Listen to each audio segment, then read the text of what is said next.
Korban KDRT tuh biasanya punya trauma gak sih? Aku punya.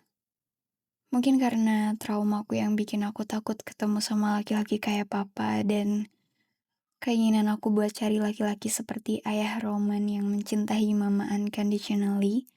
Aku jadi agak susah di bab percintaan. Pasalnya selera cowokku jadi melejit tanpa tahu diri gitu. Ditambah lagi sama novel-novel dan film-film romansa yang bikin aku makin berimajinasi tentang cowok fiksi idaman. Itu bikin aku makin menyeleksi cowok-cowok di sekitarku. Padahal kan mereka juga ditulis sama cewek. Hal yang kayaknya mustahil banget buat ada di bumi ini. Di tengah gemburan teman-teman aku yang keluar setiap malam minggu atau main waktu ada agenda hari-hari khusus kayak hari Valentine, aku terjebak di kamar sama segudang soal dan materi sekolah. Pikirku, mungkin kalau aku nggak beruntung di percintaan, aku beruntung di pendidikan. Dan aku salah. Ternyata di pendidikan pun aku kalah. Di umur aku yang ke-18, aku ditolak kampus impianku. Psikologi UGM. Iya, UGM yang itu. Universitas Gajah Mada. Karena itu penolakan pertamaku dari satu-satunya kampus yang aku daftar, aku jadi ngedown parah. Ya, abisnya bisa-bisanya aku sepercaya diri itu bakalan masuk UGM. Memang benar kata orang-orang. Hal yang paling pandai mengecewakan adalah diri sendiri. Tapi buatku, psikologi UGM itu nggak cuma prodi. Tapi itu juga cara aku menyalurkan traumaku. Simpelnya aja, aku pengen bantu orang-orang kayak mama dan mengurangi orang jahat kayak papa. Aku nggak mau aku nggak mau orang-orang lain ngerasain apa yang aku rasain. Aku nggak mau ada orang-orang jahat kayak papa yang ngelakuin kayak gitu ke aku, mama, Kak Omoy. Kayak nggak perlu aku jelasin lebih jauh kali ya. Lupain aja lah. Dan karena aku nggak suka belajar hukum, setiap debat aku selalu nangis. Aku milih buat bantu orang lain dalam segi emosional. Maksudku jadi polisi, pengacara, jaksa, atau hakim kayak cita-cita abang nggak pernah terlintas di pikiran aku. Aku bukan tipikal orang yang suka debat, aku nggak tegas, aku nggak punya jiwa kepemimpinan, dan aku nggak yakin bisa bantuin orang-orang kayak mama sama papa di luar sana pakai jalur hukum kayak abang. Satu-satunya kelebihan aku adalah konsisten. Karena itu juga, dari masuk SMA, aku udah putusin buat ambil psikologi. Psikologi UGM. Psikologi UGM bakalan selalu aku usahain sampai aku berhasil. Terus, kenapa harus UGM? Singkatnya aja, aku pengen tinggal di Jogja. Kata orang-orang, kayaknya aku gak perlu jelasin panjang lebar tentang tempat itu. Jogja udah terpatri indah di benak orang-orang. Sayangnya, tidak dengan penghuninya. Bukan gitu maksud aku. Orang Jogja ramah kok. Cuma aku pernah dengar kalau cowok Jogja itu suka menyakiti.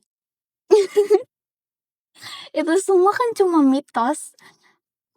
Tapi tujuan aku ke Jogja kan buat jatuh cinta sama kotanya, bukan sama orangnya. Mungkin di tengah gap year-ku, ayah selalu mastiin aku belajar. Katanya, kita harus tumbuh. Walaupun, gimana sih? Di tengah gap year-ku, ayah selalu mastiin aku belajar. Katanya, kita harus tumbuh setiap hari walaupun cuma 1% aja. Setidaknya harus lebih baik dari yang kemarin. Karena kegigihan ayah dan support dari mama, akhirnya aku berhasil masuk UGM. Ya, psikologi UGM. Semester pertama, aku selalu nangis. Selain karena anak semanja, se-fragile, dan secengeng aku harus bertarung hidup di perantauan, aku juga sering dibentak sama kakak-kakak tingkat. Dan parahnya lagi, nggak punya teman karena aku telat 1 tahun. Semester kedua kuliah, aku mulai mencintai Jogja dan segala hiruk-pikuknya. Sampai akhirnya aku bertemu Farah, cewek asal Jogja. Namanya RR Farah Anggriani.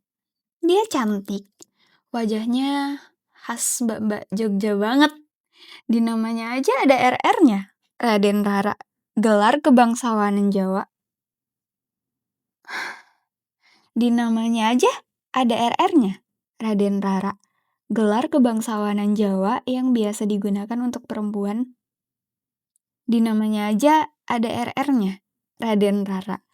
Gelar kebangsawanan Jawa yang biasa digunakan untuk perempuan. Kalau kata Google, dia tipe cewek pengguna bedak ivory, baju warna apa aja cocok di kulitnya, rambutnya lurus tanpa harus dicatok, dan cukup hitam sampai bikin silau kalau lagi di luar. Oke, itu berlebihan. Tapi sama Farah, aku banyak datang ke tempat-tempat yang indah di Jogja. Segala pantai aku jelajahi, tempat wisata, kafe, sampai hidden gem juga udah pernah aku datengin sama Farah. Itu semua aku datengin dalam kurun waktu kurang dari 3 bulan. Segala pantai, tempat wisata, kafe, sampai hidden gem udah pernah aku datengin.